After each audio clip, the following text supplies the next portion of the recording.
Death positivity is something that everybody would benefit from, but especially the LGBTQ plus community. It's Pride, so let's discuss. For this community, discussing death is particularly traumatic. And that's because historically, and still today, the LGBTQ plus community is at a higher risk of sudden death, especially BIPOC and trans people, whether this be from violent crime inflicted upon them or from an increased risk of suicide. That is a trauma that the community holds. Death positivity is the idea that death is a taboo subject and it shouldn't be. We should be allowed to talk about these things in everyday conversation, and that in doing so, we might have a better relationship with death in the end. Death positivity is a right that everybody has, and it is not exclusive to cishet people. In general, everybody should have an idea for their death, but it is especially important for people in this community, especially trans people. If you have a chosen family over a biological family, I have some tips for you. The first is to research creating a document called an advance directive. This is a document that states everything that you want from end-of-life care, and it can specify who you do and don't want involved in the process.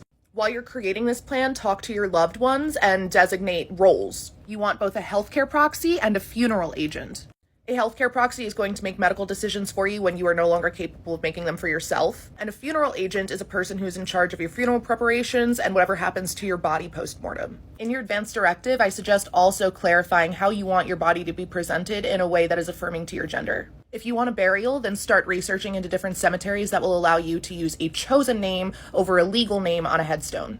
Also, start researching different funeral homes and don't be afraid to ask about inclusivity trainings. I think that everybody in the industry should be trained on handling genderqueer bodies, but we're not. Not unless we go out and actively seek that training. But the people who do so because they care, so ask. Not misgendering somebody is just a sign of respect, even in death. My next tip for queer death positivity is to volunteer at a hospice. If you've got it in you, it is a really good experience. You learn a lot about yourself, a lot about life and death and the world around you. And hospice is truly a space where there needs to be more representation. So be that representation. You have no idea how many people in older generations have been closeted their entire lives and even their entire deaths. So being cared for by somebody in the community can be really helpful for those people, even if you don't know it. And my last tip is to know your history so that it doesn't repeat itself. In life, LGBTQ plus bodies have often been devalued, but this is something that has historically happened in death as well. During the AIDS crisis, many cemeteries wouldn't accept bodies of AIDS patients or even anybody in the community. Know this, understand it, appreciate it, and don't let it happen again.